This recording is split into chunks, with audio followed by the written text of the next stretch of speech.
Okay, shall we start?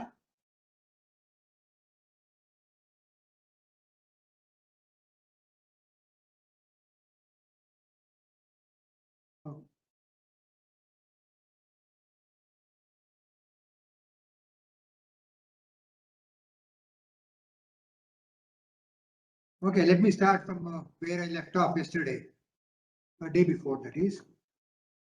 So let me share previous slide. Okay, can you people see the shared slide?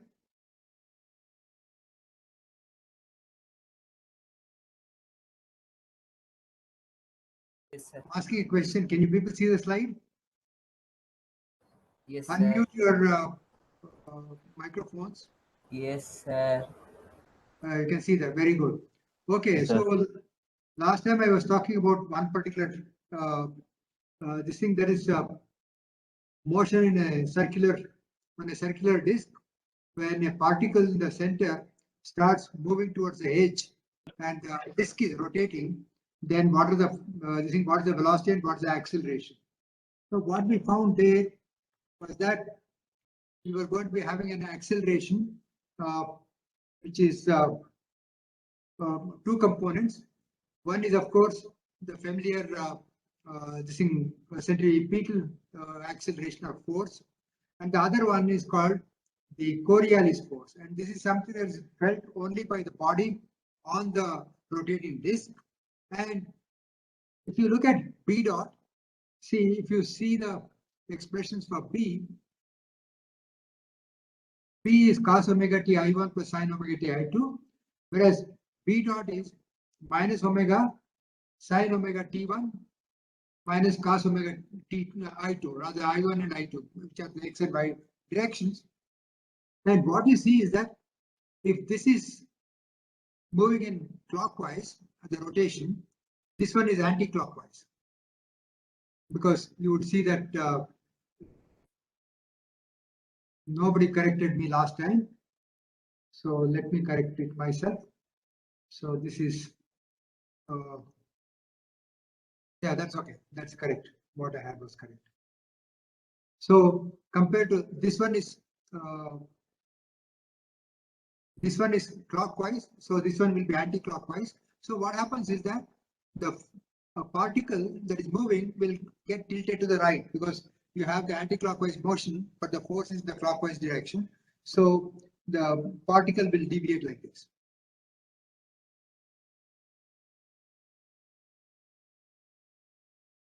So this will be the deviation of the particle.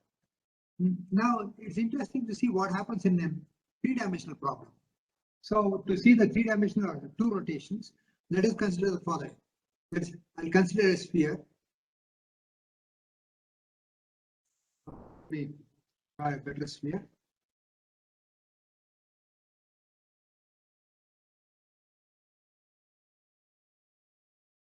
So this sphere have of course the latitude, this thing equator, and this is let me call the directions. This is north, south, east, and west. On this sphere, this is rotating the following direction. Because the Earth is always rotating from west to east. And on this, let me see that we fire projectile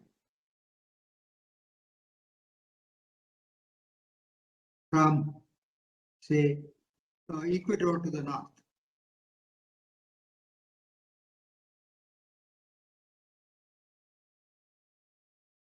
So if let me call this the circle, which is the vertical bar as M, and I can think of position of any particle as follows.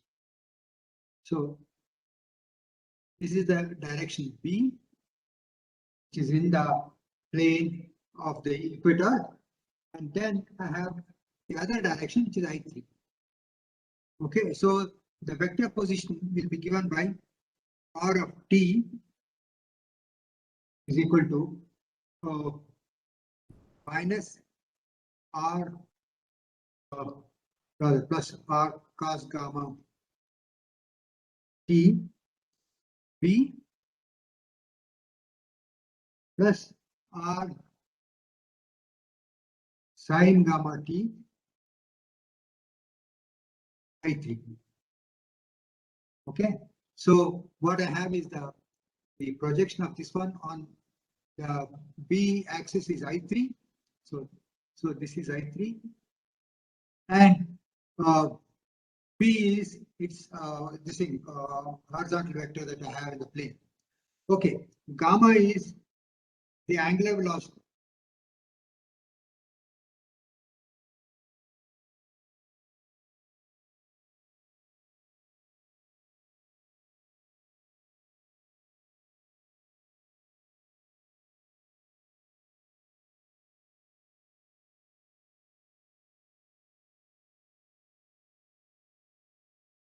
Something happened, so I lost it. 1 second.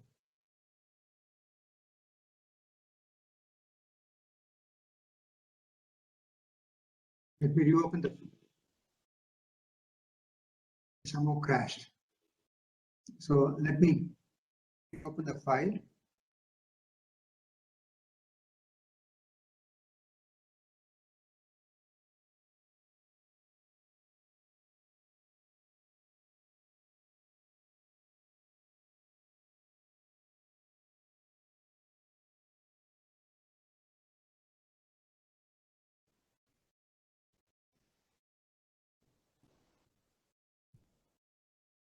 Sorry about this.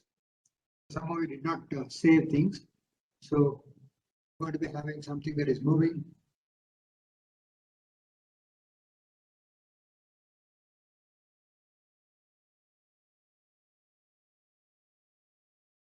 Is the meridian. Particle is here. The vector B. This is the vector B. This is the vector R.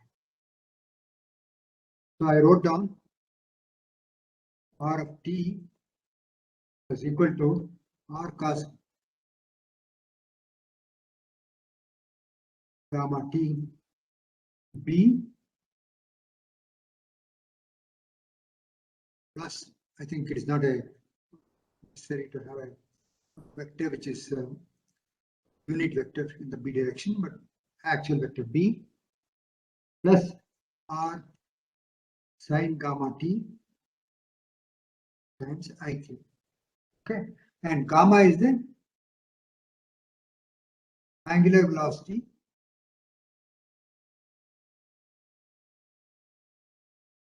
or rotation on the meridian, the circle M. So what's happening is, as you will see, that there are two rotations. One is the rotation around the axis, north-south axis, and the other one is rotation of the object, because the object has been fired from the center equator to the north, and so this is going to be going around the this thing circle which I called M. Now, having said that, what we can do is the following. We want to find out what the value of R dot T is. That is, we want to analyze what are the velocities and what are the accelerations. So this is minus R gamma cos gamma T B plus R cos gamma T dot, because B itself is dependent on the time, and then plus R gamma. So size. Oh, sorry, this one. Yeah, right. Sorry. Thank you. So I have minus I R sin gamma T B plus R cos gamma T plus B dot plus R gamma sin cos gamma t I3. Any questions so far? So this is the velocity. And what we have for B, we had B as earlier, nothing but cos omega t I1 plus sin omega t I2, and therefore B dot was minus omega sin omega t 1 plus omega cos omega t. So is that part clear? So I can actually write down the velocity in the following way.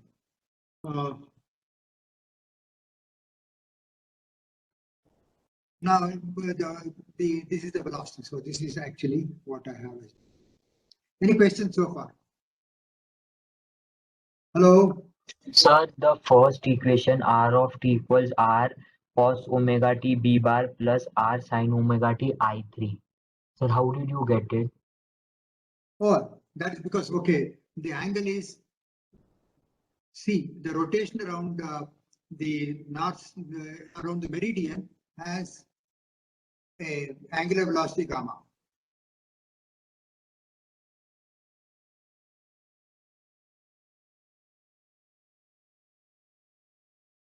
M has angular velocity gamma. So this is actually moving as R cos gamma t. So if you want to look at the position at any point, then this is actually a linear combination of the position, which is the projection of R onto the equatorial plane, Yes. and then the other one is projection onto the north-south axis. Okay? Okay. So is it clear? Yes, sir. Okay, gamma is the angular velocity for rotation of the circle M. So omega is the angular velocity of the Earth rotation. Omega is the angular velocity for the rotation around the axis, north-south axis. So that is this rotation. Okay, this rotation is omega, angular velocity, and this rotation that I am showing here, that is gamma. So there are two rotations which are having different angular velocities. One angular velocity is one in the plane. So this everyone knows for Earth it is actually 2 pi in 24 hours, or it is 2 pi divided by 24 into 3600 radians per second. Okay, whereas this one depends upon the rate at which you have actually fired your missile. Is it clear? Yes, sir. Okay, now I want to get the acceleration.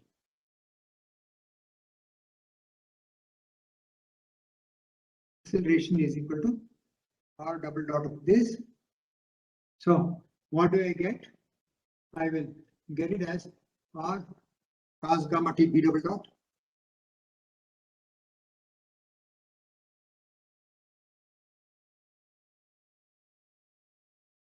So you see, I have first differentiated this part. Okay, this is R cos gamma t. B double dot is what I get from differentiating that one.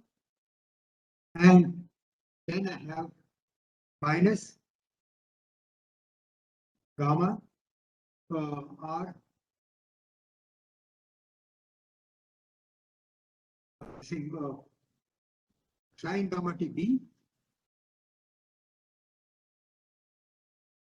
That's the second term that I get, minus gamma R sin gamma t B, because I have differentiated this R cos gamma. Just a second. So this should actually be gamma R the sin gamma t B dot. Okay, so the minus gamma R sin gamma t B dot, because okay, so what I let me go first. I differentiate this one. Okay, this term. Okay, what I get is minus gamma R sin gamma t B dot, and the other thing I get is R cos gamma t B double dot. So this differentiation is taken care of. And the next one is there, which is minus gamma r sine gamma t b dot, right? And then I have minus gamma squared r cos gamma t b, right? And what is the last term going to give me? The last term is going to give me minus, so this one is differentiated because these are the two terms. And the third one is minus gamma squared r sine gamma t I3.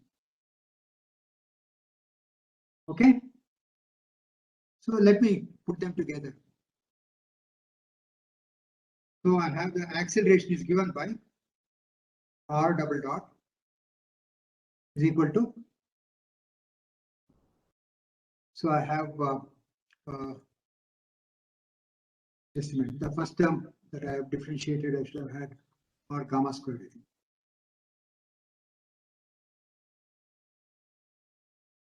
Have I done any mistake or is it okay? Okay, sir. Okay, right? So now the acceleration I can write down as minus omega squared r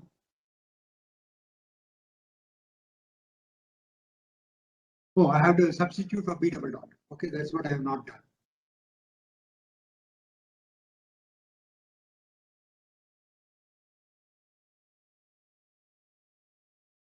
Substituting for b double dot and b dot. Okay, so what was the b double dot I had? So we had obtained b double dot in the previous lecture, right?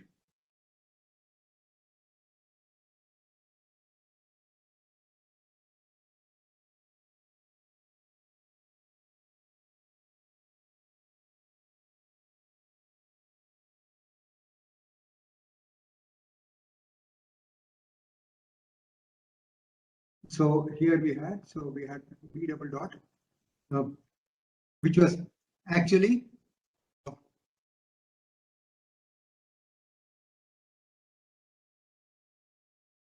no, I had not substituted last time. Okay, let me substitute it now, then it's easier to do. So b dot is equal to what? B dot is equal to Minus omega sine omega t sine omega t 1 I1 plus omega cos omega t I2, right? And what is b double dot?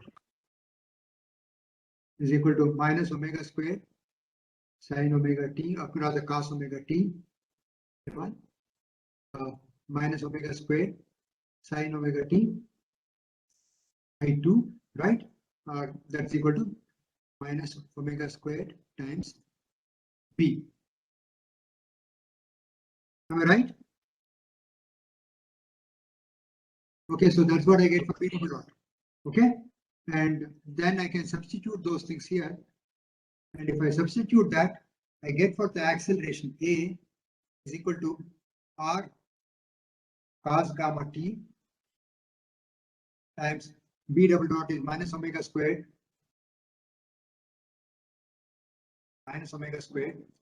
b, okay, and then minus 2 gamma r sine gamma t, because I have rubbed the two things together, times b dot. So I retain b dot as such, or we can also introduce what b dot is, it doesn't matter.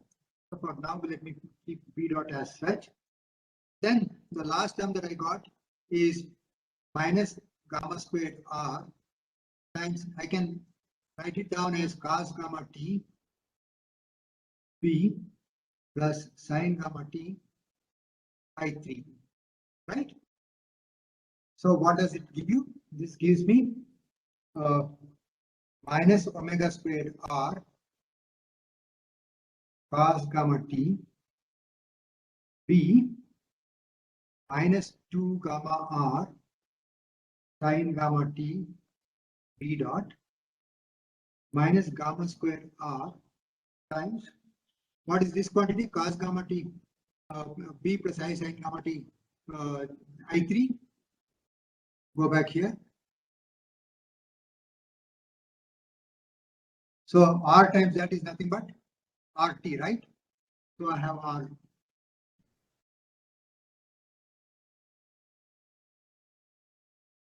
Gamma squared, and this is the vector.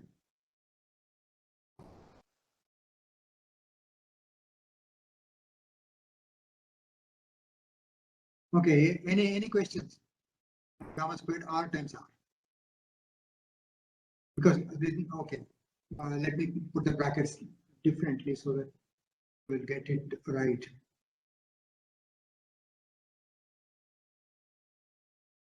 So this quantity is nothing but R. So what you really have are two kinds of centripetal accelerations.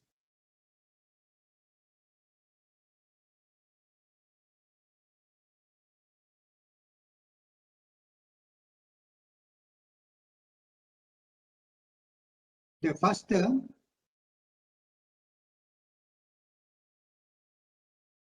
is due to rotation in the center, due to rotation around of the equator, of the equatorial plane, rotation in the equatorial plane.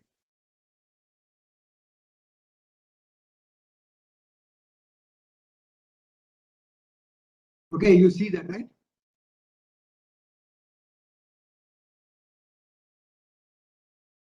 See, you have this rotation that is going around. So that is with a frequency, angular frequency, which is omega, and the displacement is vector is b. So you have a centripetal acceleration which is directed towards the center, but in the plane, okay, of the equator. So that is one part, and the other part is, of course, what is going around here, and there is an acceleration because of this rotation, which is with an angular frequency gamma, and that is directed towards the center. Okay, so there are two rotations, and so you have two centripetal accelerations. Any questions? Which acceleration is for which motion? The acceleration is because of the circular motion.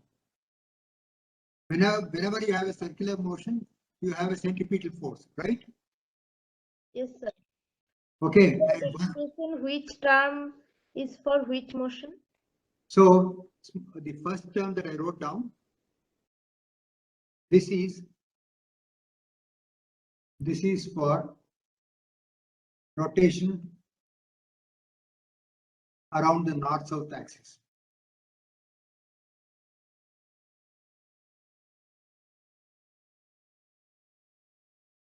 That is, it is rotation in the plane, because you see the vector b here. Yes. Okay, it is minus b, which means in the equatorial plane, it is directed towards the center, and the vector lies in the equatorial plane. So that is for the rotation around the north-south axis in the equatorial plane. Is that clear? Yes, sir. And this one is the angular frequency omega, but it is in the rotation around the meridian. That is, you have sent a satellite, a projectile, or whatever you want to call, up to above the meridian, and it is going around the sphere. Okay, and with an angular velocity gamma, and that is the centripetal acceleration there is just minus gamma squared times directed towards the center, which is r. Is that clear? Yes. So let me proceed. So what happens is that the term that is which is there, which is extra term in because of the rotating frame of reference,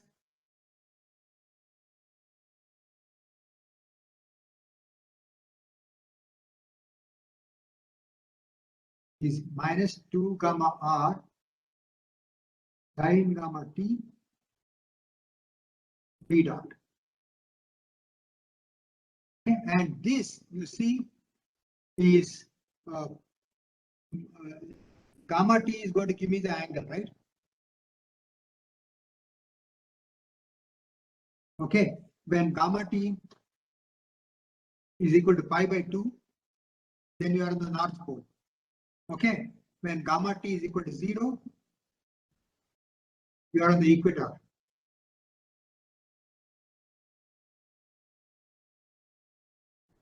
Okay, is it clear? Yes, sir. So what I am saying is the following. So this extra term because of rotation, what kind of rotation? No, rotation around the two different rotations. You see, you have Okay. both v dot and sin gamma t. Yes. So sin gamma t gives you rotation around the meridian, and v dot gives you the rotation in the plane. So it is a combination of the two rotations. Okay, it is. Because of that, we get the extra term. We have got the extra acceleration term because of the which is a combination of the rotation around the plane, equatorial plane, and also rotation around the meridian. Okay, sir. Okay. Okay, so that is the reason why there is a coupling. Okay, and what you see is that this acceleration is called Coriolis acceleration.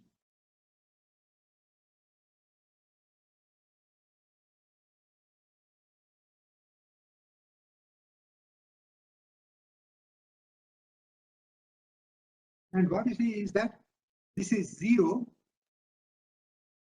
at the equator.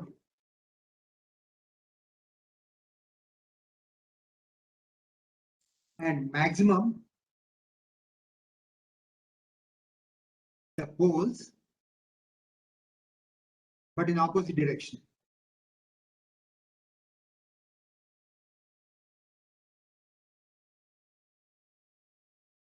Because when you go to the south pole, gamma t is minus pi by 2.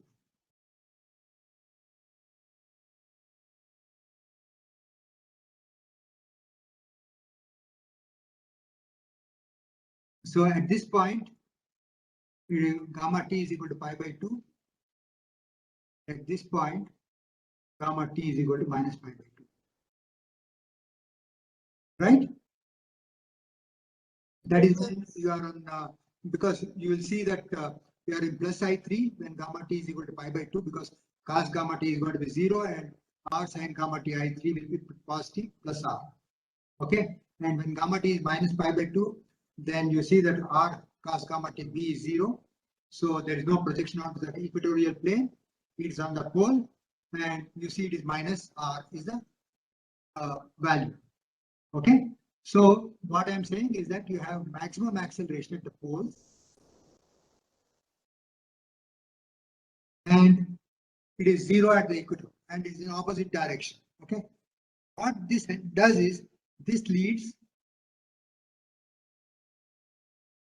to the projectile swerving to east on the north pole,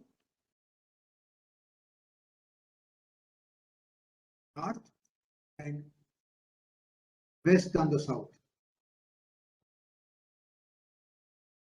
Okay, so supposing you have a missile and you shoot the missile from the equator to a place in the pole, then even though you have chosen if you don't account for Coriolis force, you will see that you will miss the target because the missile has swerved to the right because of the Coriolis acceleration.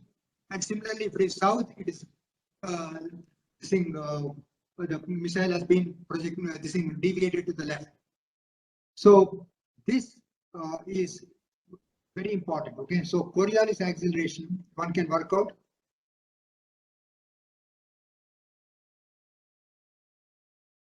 E is about 0.3 centimeters per second square. Okay, you can work it out based on gamma. So gamma is equal to what? The omega, and then you can also give a particular speed to the omega is equal to 2 pi divided by 24 hours into 3600 seconds per hour. So this many radians per second given a velocity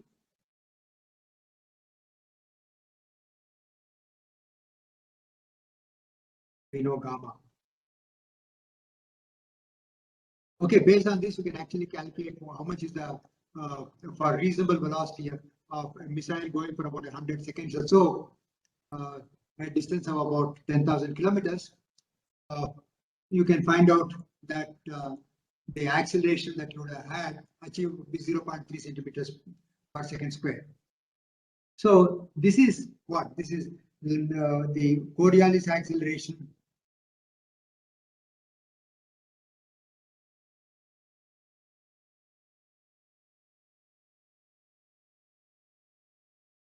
is roughly, is less than.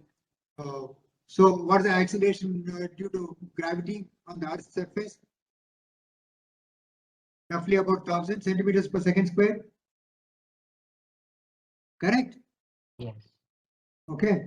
And if it is G is 0.3, this is about 0.03% of G. But it is important because it acts for a long time. Okay. And this can lead to problems. Okay. And it's exactly, it is this Coriolis forces which is responsible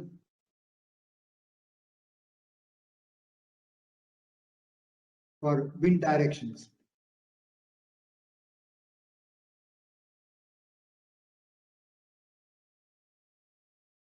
Of tornadoes or storms. Okay. And there is what is called a Rossby number.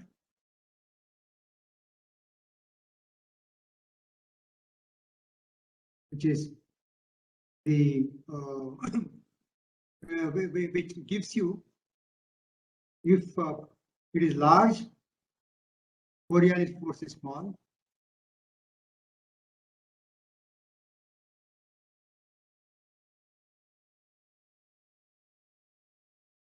If it is small, Coriolis force is large. Okay, so usually Rossby number is almost negligible for things like, people. Have you heard this thing that on the North Pole, if you open the plug on a sink, the water swirls around in one direction, but in the South Pole it swirls around in the opposite direction. Have you heard of this? Yes, sir. Yes. But that is not true because the Rossby number for that is very large. So the Coriolis force is very small and you won't see it. Actually, people did some very, very careful experiments and saw that it does indeed happen, but one has to isolate all other forces that are there, okay, like winds and other temperature gradients and things like that. If you remove, then you'll be able to see it. But what is important is the following, that is, this Coriolis force that I'm talking about operates on all length scales.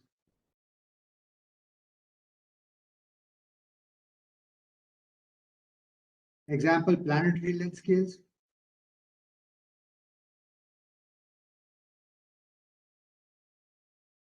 It does not operate in galaxies and all that because you have galaxy is not rotating around its own axis. So, and you also have various objects which are rotating within the galaxy in a different way. So usually it is not considered when you're talking about galaxies, but it is important whenever you are trying to send a projectile on the surface of a planet or a star, if you can do it.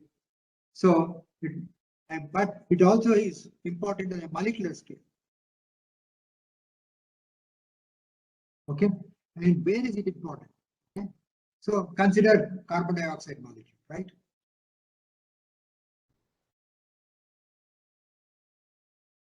How many rotational and how many vibration modes does carbon dioxide molecule have?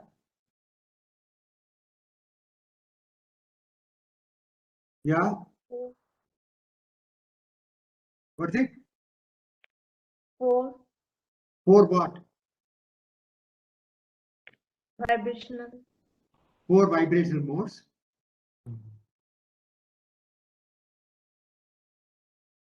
So two of them are stretching and two are bending, right? Yes, sir. And how many rotational modes it has? 2.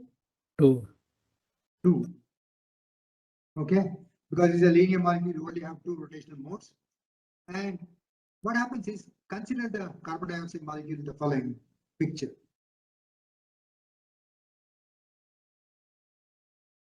So I have carbon here, oxygen here, and oxygen here. Okay, and it is rotating in this plane. So when it is rotating, this is also vibrating, right? Because you know a molecule is performing all motions which can actually be broken down into canonical motions of normal modes of vibration and the rotational motions. Okay, so when this oxygen atom is moving outwards, okay, this carbon dioxide is rotating, which means this leads to kind of swerving of the oxygen a little to the on that side, or rather the other way around.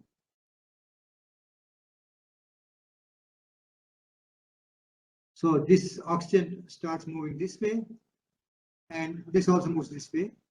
And then when so what happens is that the Coriolis force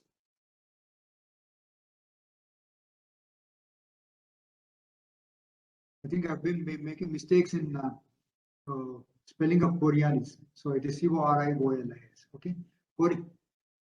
yeah. So Coriolis force is creating a bending motion when the molecule is vibrating.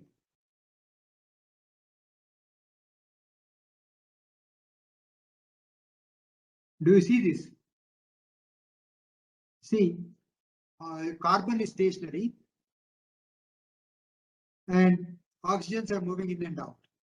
So because the oxygens are moving in and out in a rotating frame of reference, so they will experience a Coriolis force, and the Coriolis force bends this oxygen instead of letting it move in a vertical, in a direction which is along the bond, it makes it bend. So when it bends, it leads to coupling between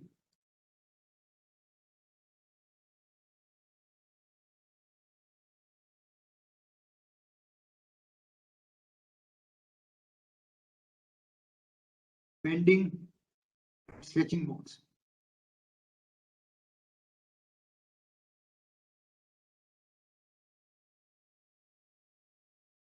So this is known as L-type doubling. So if you do spectroscopy, then in carbon dioxide molecule, you will see that there is L-type doubling, which removes the degeneracies because of this interaction. Okay, any questions so far?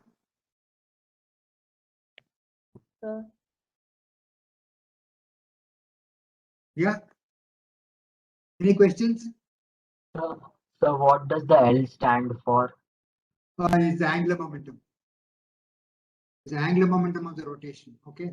So because depending on the angular momentum state, the doubling is different. So okay. Okay, sir. So And, what then is the other? What's it? Somebody said something. What is the other significance of Coriolis force in chemistry? Like in vibrational spectroscopy, I'm telling you that it's important. This is one thing that I know, but I don't know all of them. Okay, but this is one example. In any polyatomic molecule, there's a coupling of the vibrational and the rotational modes. I mean, the bending modes. Okay, sir. Okay.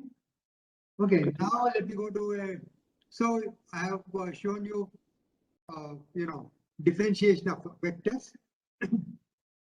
And now I'm going to talk about integrations. Okay. So what we have to do is look at what are called line integrals.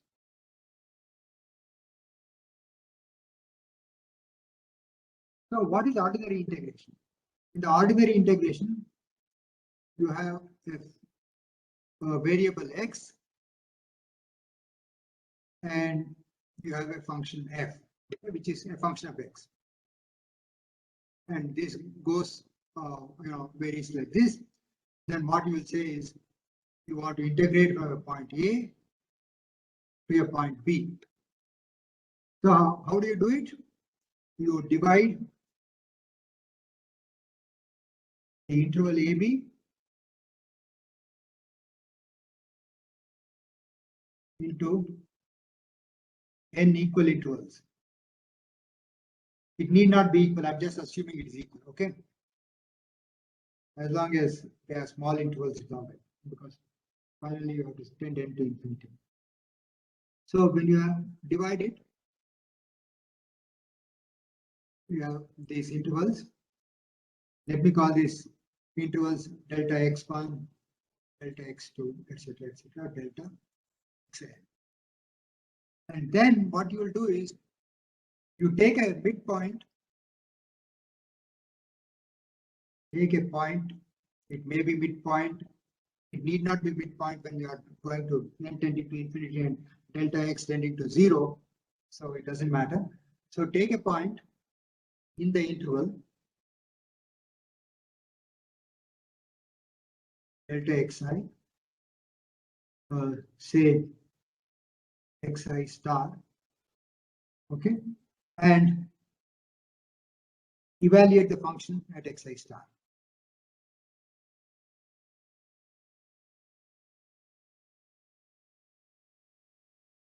So supposing this interval is the ith interval, taken a point xi star.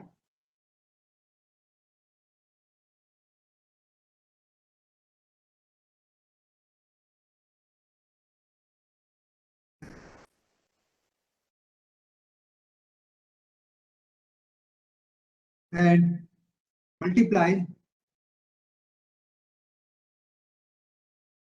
f of xi star by the interval delta xi.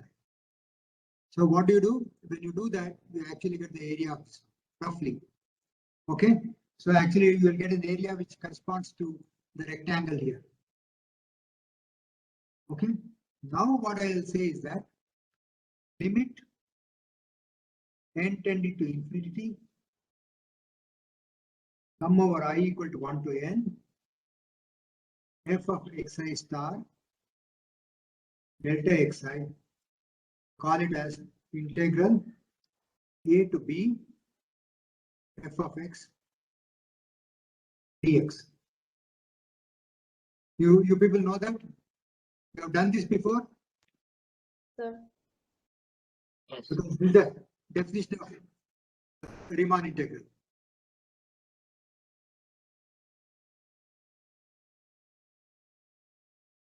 There is another integral called the Lebesgue integral, but it is not necessary for us.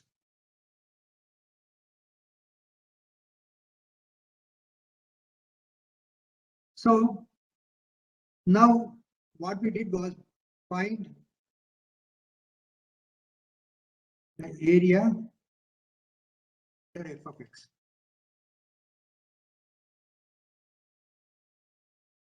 Between A and B. We can generalize this to any arbitrary curve. We can generalize this.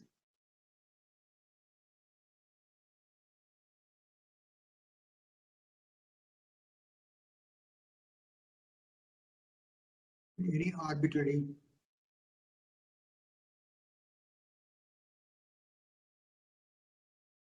so what the way you generalize is the following. That is, let me take a curve which goes like that.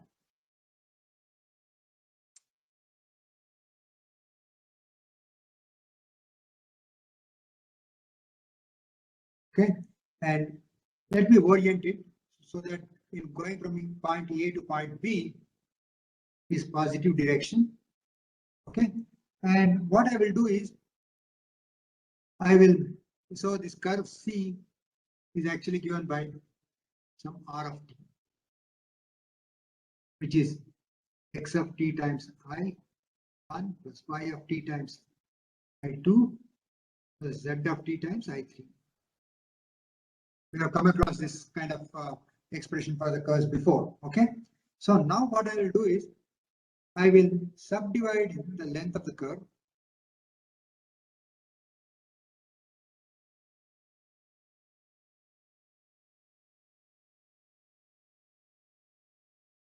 as before, so that I have a delta S is equal to length of the curve in the ith interval.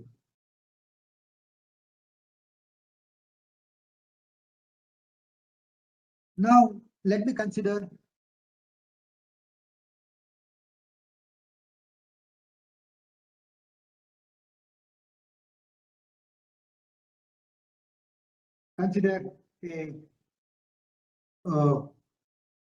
a three-dimensional function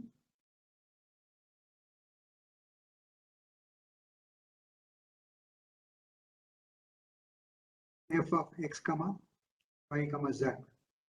So what I want is I want to know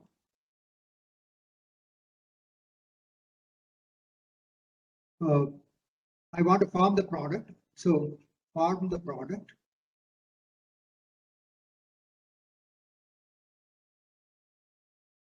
f of xi star, yi star, zi star times delta Si.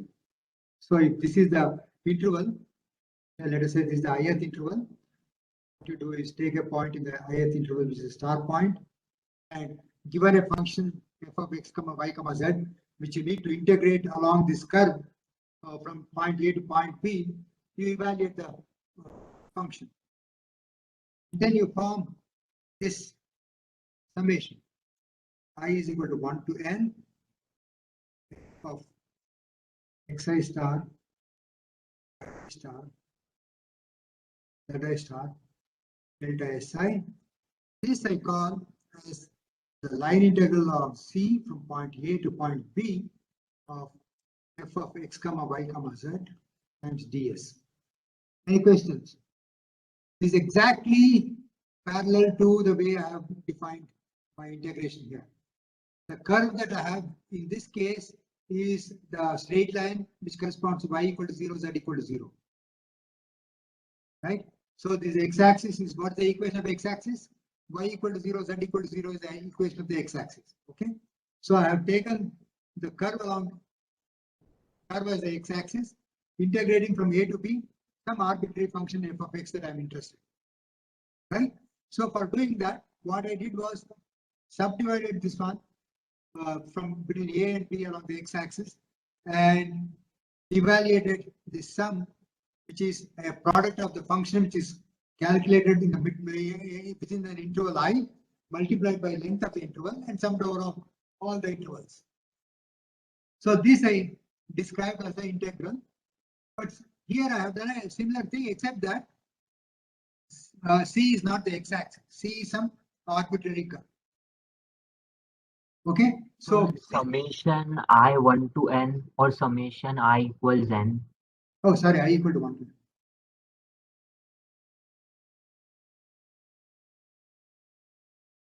Yeah. Okay. Any questions so far? So could you explain the C term around which body? Okay. See, I can have several curves, right, from A to B. Okay. I Yes. can be having another curve which goes like this. So Yes. let me call this C1, this is C2. Okay. So around the curve C2, if I subdivide, okay, and integrate the function, is not going to be the same. Yes or no? Because Sir, it will not be same.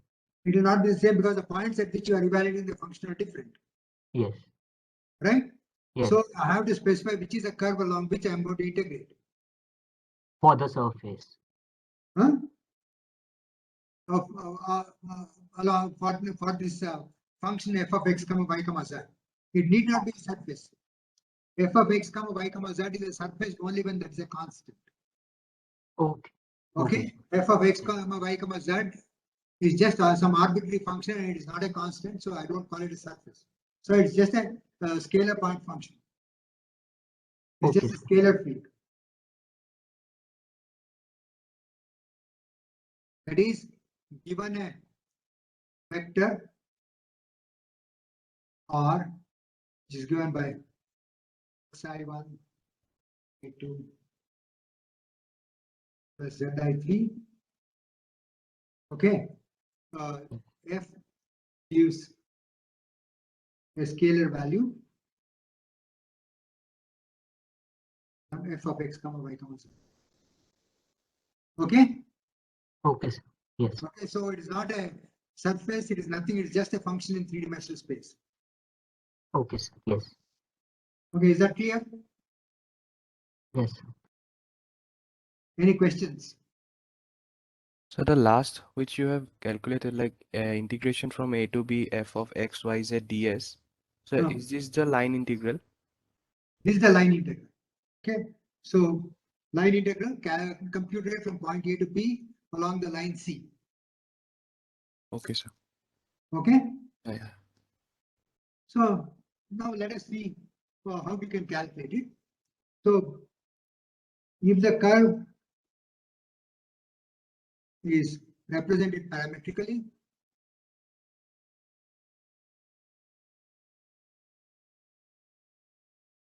that means all the points on the curve, as you vary a parameter t, it goes along the curve from one point to the other. That is given by a function x of t times I1 plus y of t times I2 plus z of t times I3. Okay.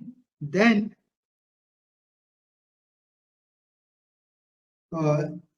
we need to evaluate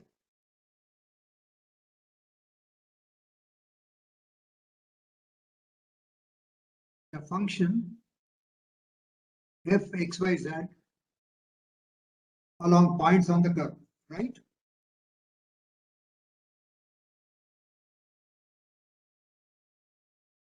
So what we are doing is, what we are evaluating is f of x of t, y of t, z of t, ds, because ds is the length of the subinterval from a point A to a point B. Okay, and this is what we want to evaluate. Okay, and how do you evaluate this? So you know that if I want to find out what is S, ds is equal to square root of dx squared plus dy squared plus dz squared, right? Okay, or dt is equal to ds by dt into dt, ds equal to, sorry.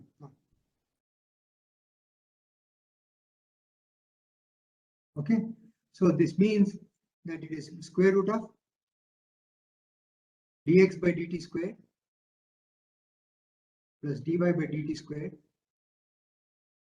plus dz by dt squared times dt.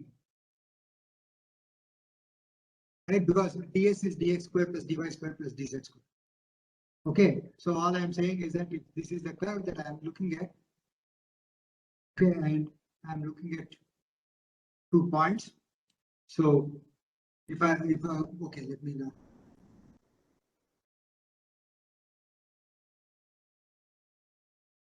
Let me have the coordinate system. So I want to find out the length of an arc. Then if this is r of t, this is r of t plus delta t.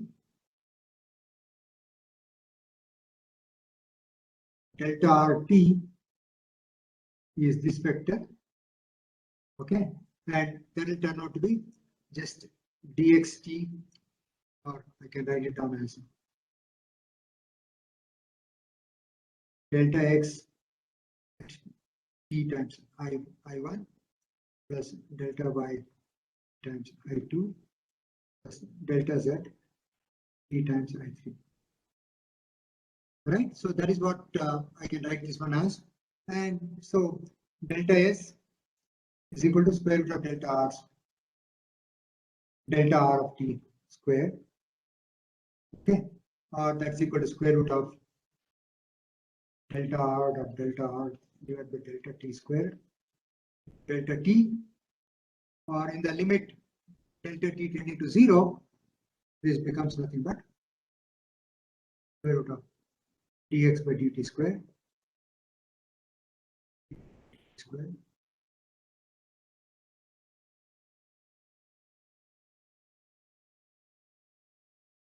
By the way, have you done this thing, length of an arc in your analytical geometry or calculus?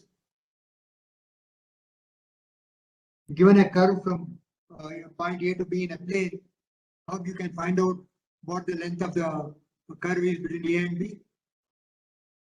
Have you people done that in calculus? Sir, no. What do you mean no? Sir, We have not done. Why you have not done maths? Sir, we did not have this in calculus. I dropped maths in first term. We had very elementary calculus. You did not have maths in your BSc? Sir, only first year, but it was all theorem based, not computational, kind of like calculating things. Okay, so you find, I mean, you do this, that if I want to find out the length of the curve, then you will always write it as dl is equal to root of 1 plus dx by dy by dx squared times dx. Okay, so because if you want to find out the length of the curve L equal to sigma A to B dl, then you will write it as 1 plus dy by dx of whole squared to phi of x. Okay, because the dl is equal to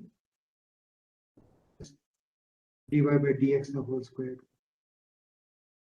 So this is an equation that is in elementary calculus.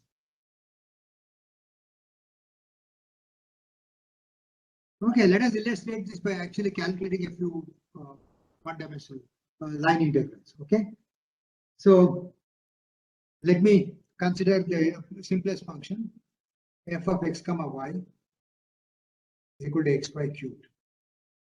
Okay, and I want to find out the integral of x comma y ds from point A to point B along a curve C. The curve C that I'm going to be looking at is the points in the curve C are given by r of t equal to t times I1 plus 2t times I2. Okay, and I want to find out the integral between point A, which is given by -1 -2 0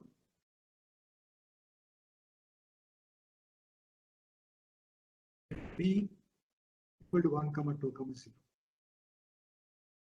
Okay, so first thing first, what we have to find out is what is the value of ds.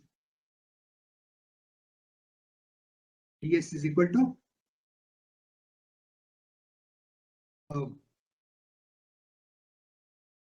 dx by dt squared by dt squared square root into dt.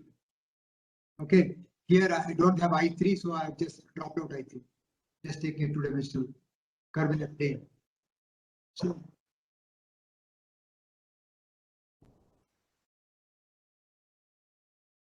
sorry, somebody is washing, neighbors are washing clothes. Is it disturbing you? No, sir. Okay, So what is dx by dt? This is One. x of t. This is y of t. So dx by dt is equal to 1. dy by dt is equal to 2. Right?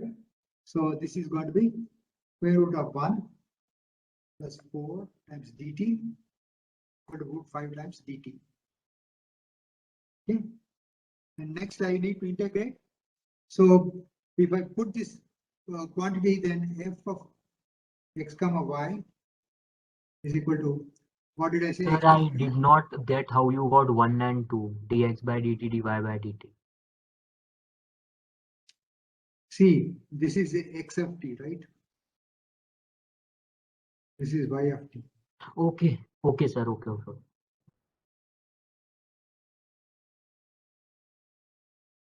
Okay, so that's the reason why you get 1 and 2.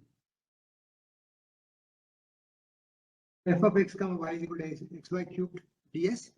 So now what I'm going to do is x equal to t, y is equal to 2t, right? That is a equation of the curve. Okay, so I'm going to be having this one to be at points along the curve, f of x comma y takes the values 8t cubed. Okay, because it is t into 2t cubed. So given this, my integral from a to b f of x comma y ds now becomes equal to 8 times root 5 integral t cube. Sir, t raised to 4. T raised to the power 4, correct.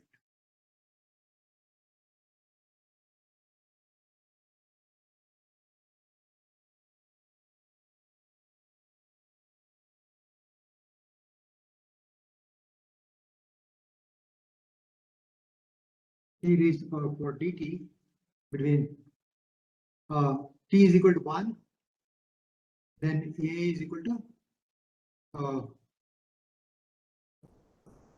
t is equal to minus 1 will be minus t minus 2t, right? So this will be a will, when t is equal to minus 1, a will be minus 1 minus 2. So what I'm saying is this has to be integrated between minus 1 and 1. Because for t equal to minus 1, we get the point a, okay, which is minus 1 minus 2, and t is equal to plus 1, we get the point b, which is plus 1 plus 2. Okay, so if I integrate this, I have 8 root 5 t to the power 5 sum 1, that's equal to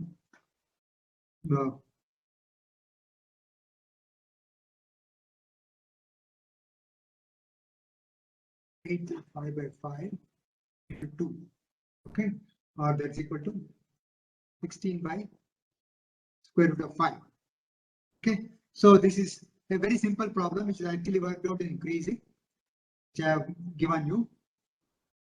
Okay, so this is how you, this is the way to compute.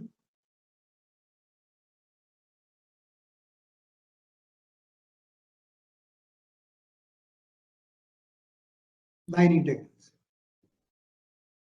Sir, I did not get how you got the limits minus 1 to 1. Could you please explain?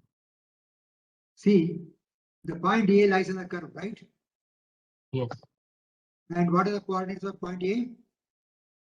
Minus 1, minus 2, 0. Minus 1, minus 2, 0, right? Yes.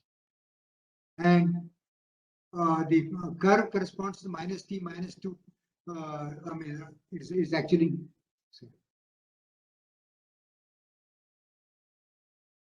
Okay, so since points on the curve are given by t comma 2t. Yes. Yes. Okay, when a is equal to minus 1, the point I get is minus 1 comma minus 2. Yes. Right? Yes. Then t is equal to plus 1, I get the point b is equal to b, which is plus 1 comma plus 2. Plus 2, yes. So when I am integrating with respect to t, the limits A and B go to -1 and +1. Okay, sir. Sir, then what about the two term -2 to 2? Huh? Oh, no. Because see, look, what is the equation of the curve?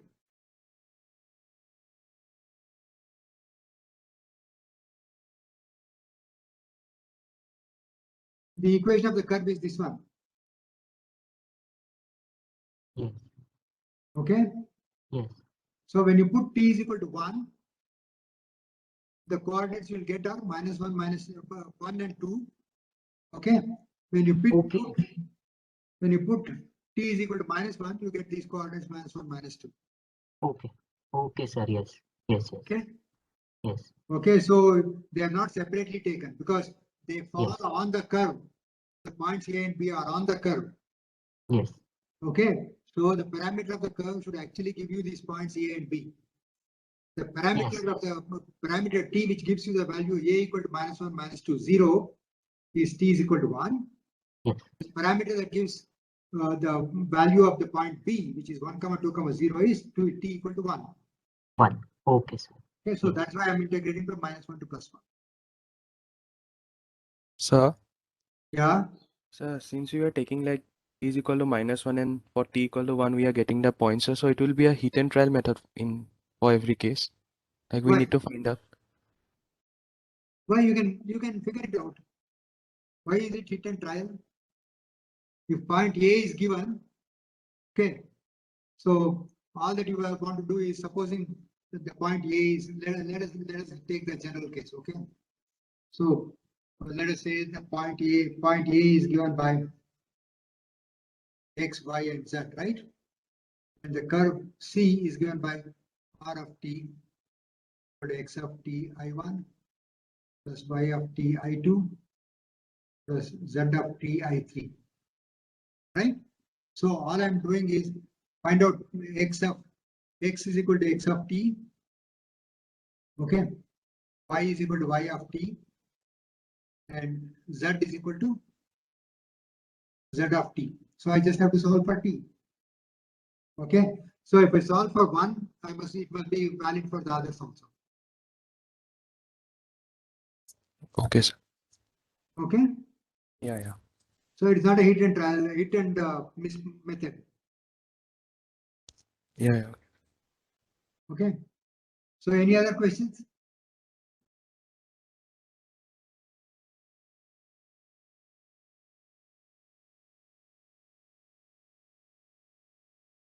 Any other questions?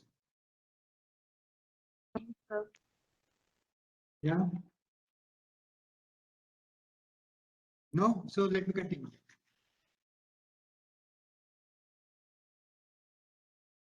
Okay. Now let me consider a case where something is going to be dependent on the path. Okay. So let me consider the following case where I have f of what I'm going to be considering now is actually a vector field. Okay, and the vector field is f of r is a vector is given by say 5z times I1 plus xy times I2 plus x squared z times I3. Okay, so what I want to figure out is supposing f of r is a force.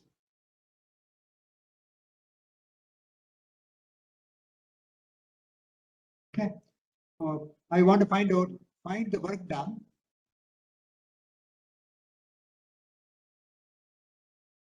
in going from point A,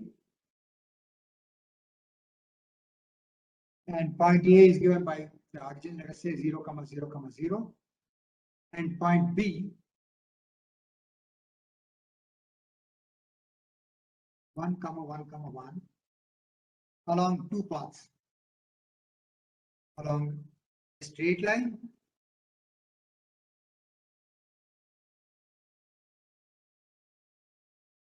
from A to B and a parabola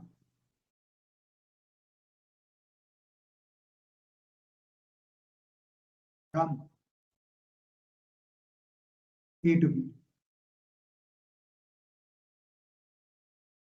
Okay, so I have defined the problem. Is it clear?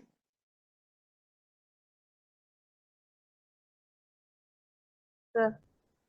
Yeah. What is the work done given by? F for Force dr, into distance. right? You have to integrate it along a curve from point A to point B on curve C1 and along curve C2, point A to point B for dot dr.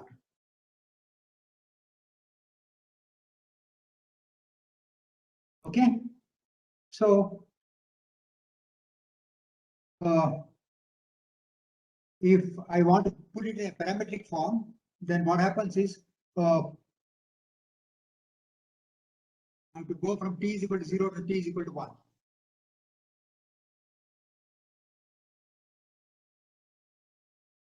As the two curves. Okay, what is the curve C1? Let us first write down. Okay, I'm giving you the curve C1. C1 is a straight line, which means that it is just given by t times I1 plus t times 2 plus t times I3. Right? That is a curve that actually takes you from 0, 0, 0 to 1, 1, 1. How you get the curve equation of the curve? Because I defined a straight line. Because my problem is a straight line from A to B. The point A is 0, 0, 0. The point B is 1, 1, 1. Okay. So 2 points define a straight line, right? Yes or no? Yes.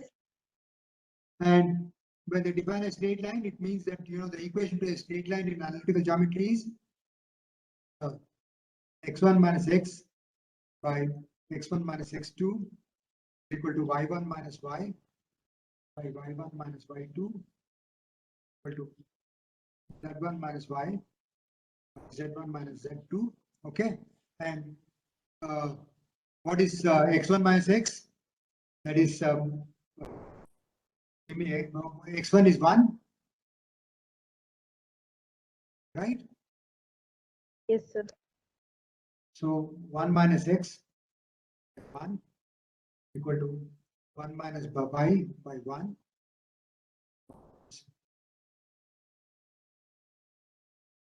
z by 1. Okay, equal to a constant. Let me call it t. Okay, so I have x equal to t, y equal to t, z equal to t. Okay, or the curve is given by x1 is 1 I have taken, right? So let me.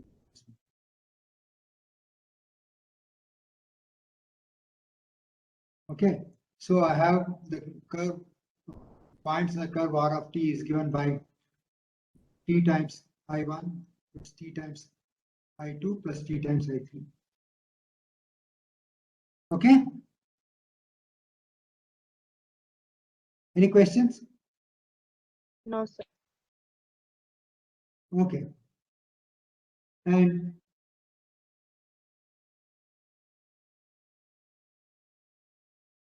the second path is actually given by, so first let me integrate for the first path. Okay. So if I integrate for the first path, so integral f of r comma t dt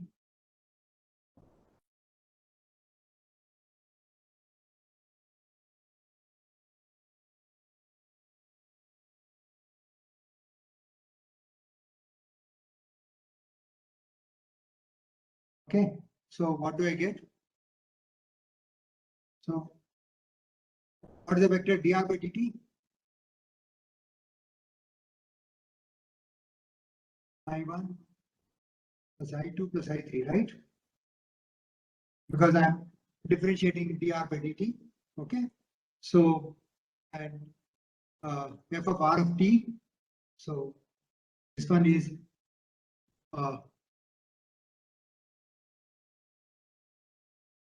what is the function that I took?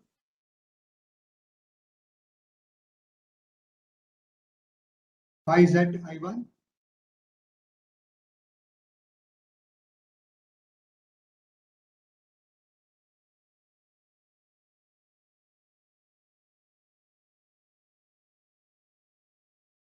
f of t will be 5t times I1 plus t squared times I2 plus t cubed times I3. Because x is equal to t, y is equal to t, z equal to t. So what you get is, you know, when you substitute for x, y, and z here, you get 5t plus t squared plus t cubed. Hello, Okay. sir. Huh? Sir, in the last problem, we had used this expression under root of dx by dt the whole square plus dy by dt the whole square, that one. So can we apply the same here? Yeah, it's the same thing. Dr dot is nothing but ds. Okay, sir. You see this? It's just a matter of change. I think I worked it out for you. Where was it?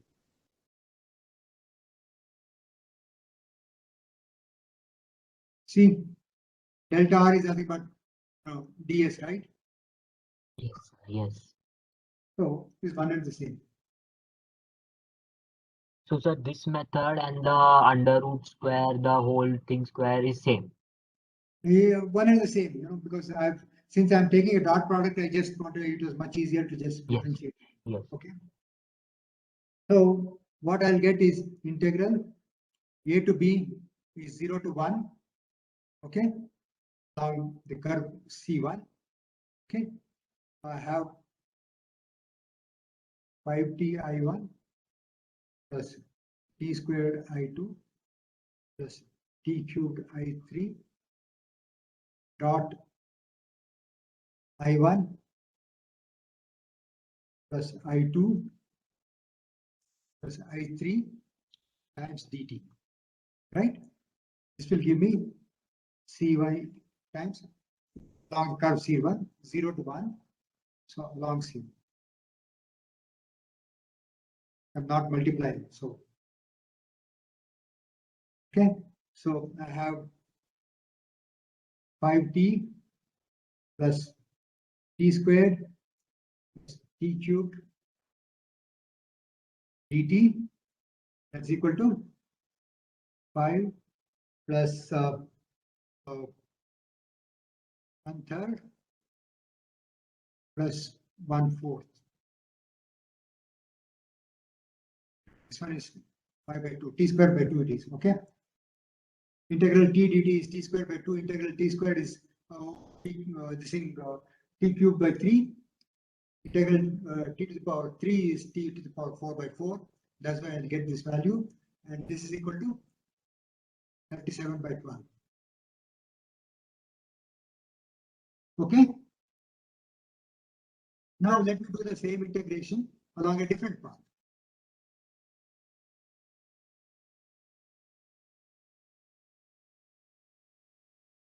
The path I have taken is R2T, path 2, C2. I have the following R2T is equal to T times I1 plus T times I2 plus T squared times I3. Okay, so what's happened is if you look at the curve,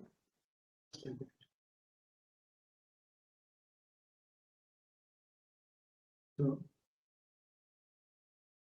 going from 0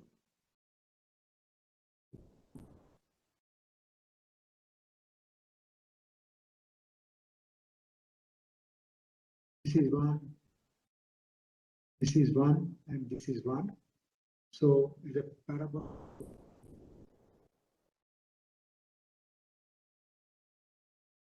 You follow that? It starts from the direction 1, 1, 1, then goes up t squared. Is t squared in dependence on z? Okay. So now let's see what is R2 dot.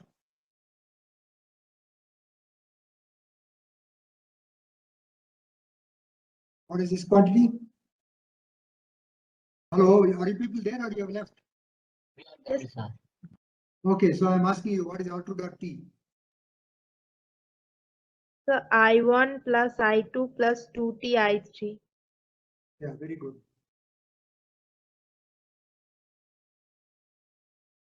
And then I'm going to be integrating from 0 to 1. I have f of r dot times dt, and f of r was I had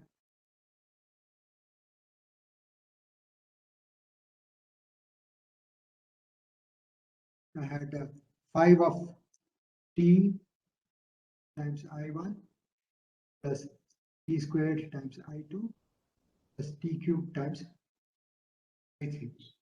Right? These are the points because I have taken my function to be z times I1, yz times I1 plus xy times I2 plus x squared z times I3. Okay. So when I substitute this part, this is what I'll get, dot plus I2 plus 2t I3 plus dt. So what do I get from this? This I get as 0 to 1, 5t plus t squared plus 2t to the power 4.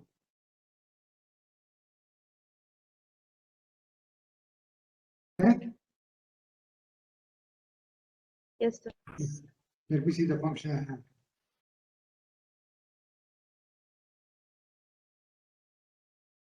X squared z, yeah, that is t cubed. Okay, so when I integrate it, I'll get the following.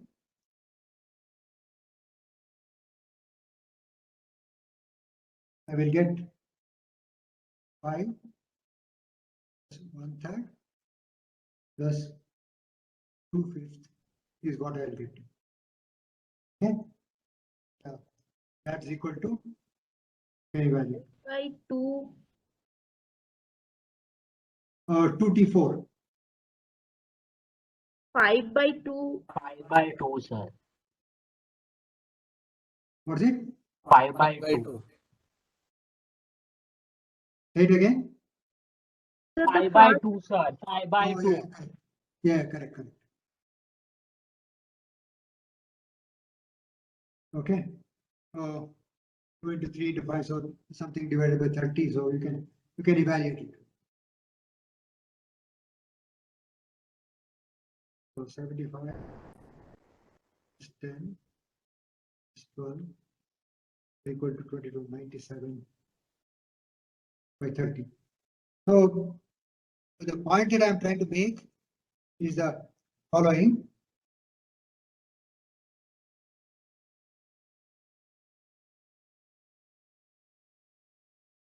Just a minute.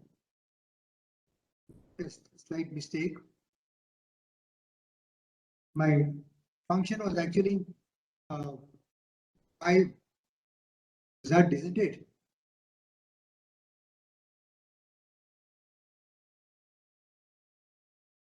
What was the function I've taken? so 5 8 plus xy plus x square y. It will be 5t square. It should have been 5t squared. That's what I'm saying. Okay, so this will be 5 by 3. Okay, so you can accordingly work it out. Okay.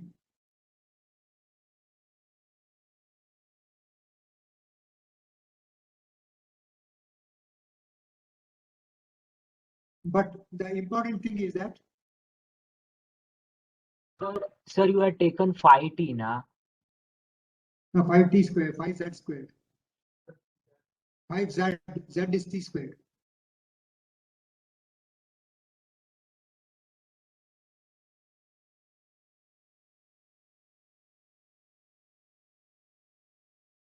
Where was the function? Yeah, 5z. Z is what? T squared, isn't it? Yes, sir. So, and same here. The other one, x squared z is also t squared. So, made lots of mistakes.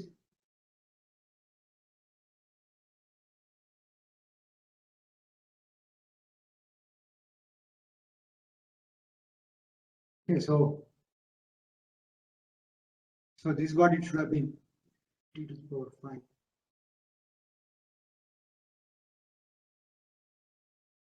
Two by 6, 5 by 3 plus 1 by 3 plus 2 by 6.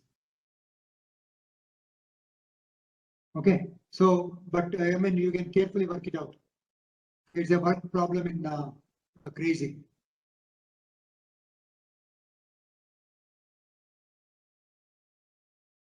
Okay, it's been worked out in crazy. So the important part that I want to show you is that the integral,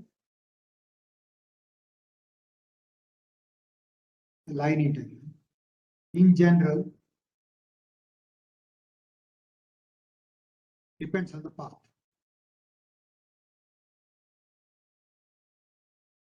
So it is not the same for all the paths.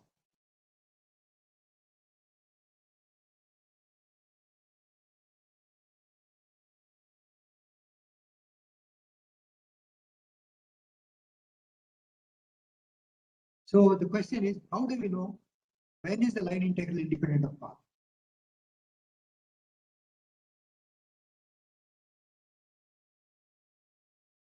Do you think that it's important?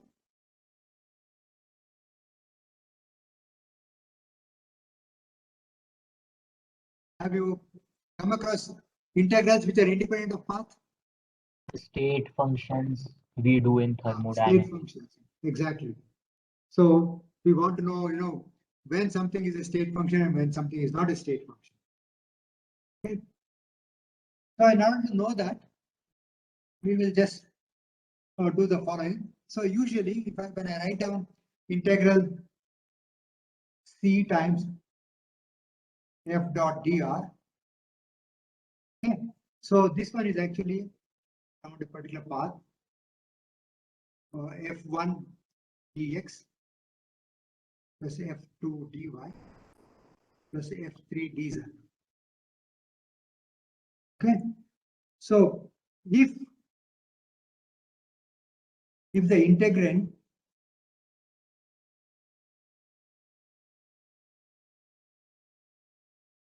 can be written as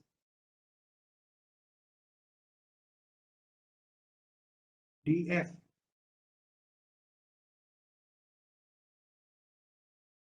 where f is a function of x, y, z,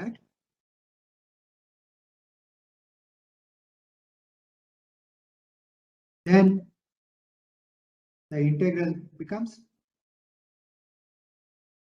integral c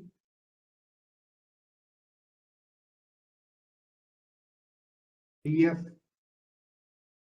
r ds is equal to integral a to b, okay,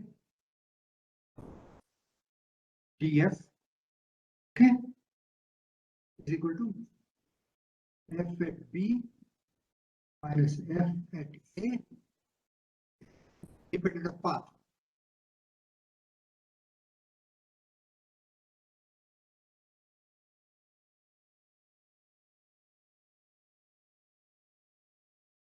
Do you understand? Yes, sir. Any questions?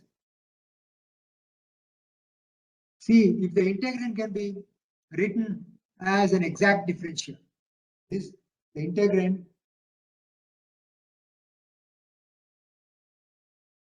should be expressible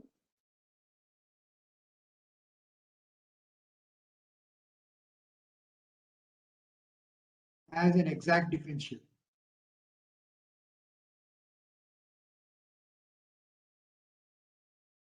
Exact differential means the following, that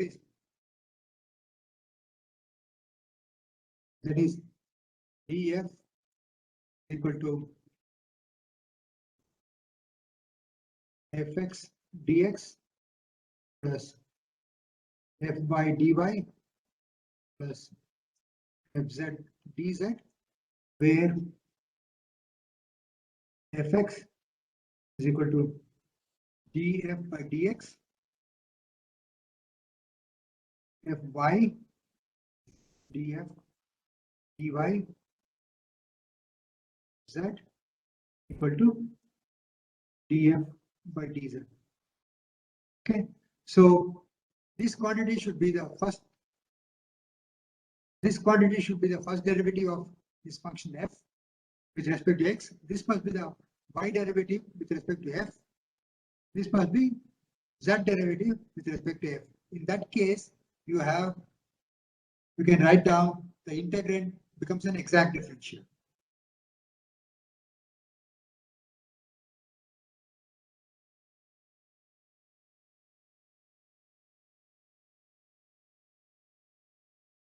Have you done multivariable calculus? No, sir.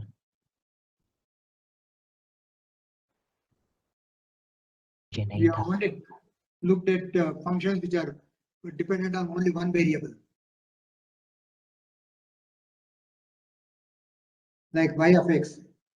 But if you want to think of functions which are functions of many variables, like for example f, which is a function of x, y, z, okay, then if you want to find out what is see, y is a function of x, then dy is equal to dy by dx times dx, right? Is it correct? Yes. Because this is a differential multiplied by this one. So if a function is fxyz, okay, Yes, sir. We then have df, to get the partial derivative. yeah, these are all partial derivatives. Sir, this particular equation I've seen. This is exactly what I have done. I have just put double f. F with two lines because I did not want to be confused with the integrand. Because this is after you integrate it, you get double f. The integrand is this one.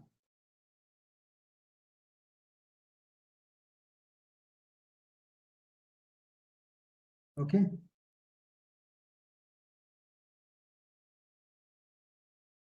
Okay, let us discuss more about exact differentials in the next lecture. I'll also give you some examples.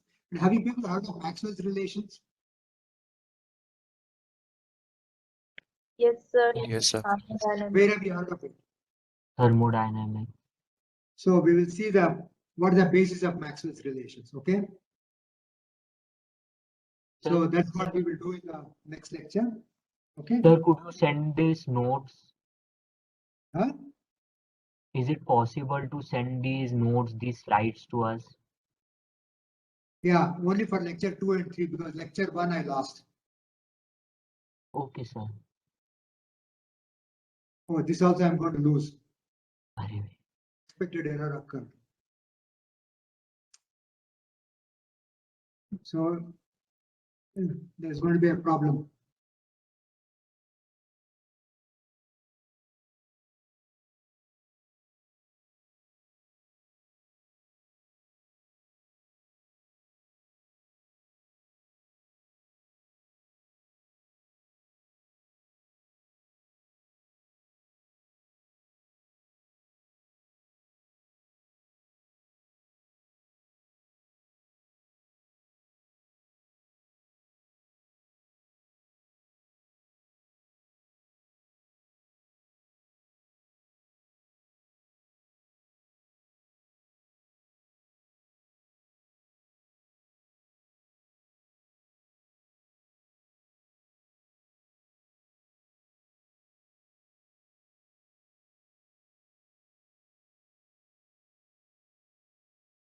Sir, you are not audible.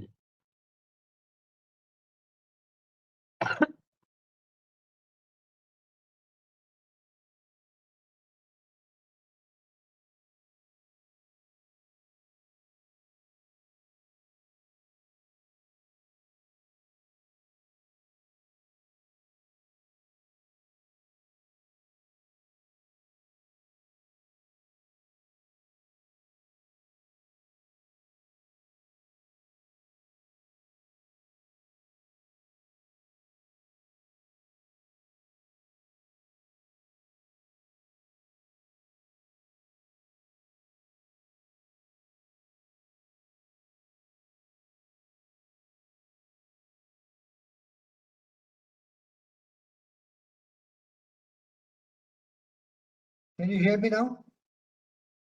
Yes. Yes, sir. Okay. I think Gautam is there. Yes, sir. Gautam, okay, are you putting up this on YouTube? Yes, sir. I will just cut some part. The initial part I will cut, and then I will upload. Yeah, because probably it will help the students. Yes, yes. Unfortunately, you know, whatever I'm writing, I'm losing. I don't know why. Oh, okay.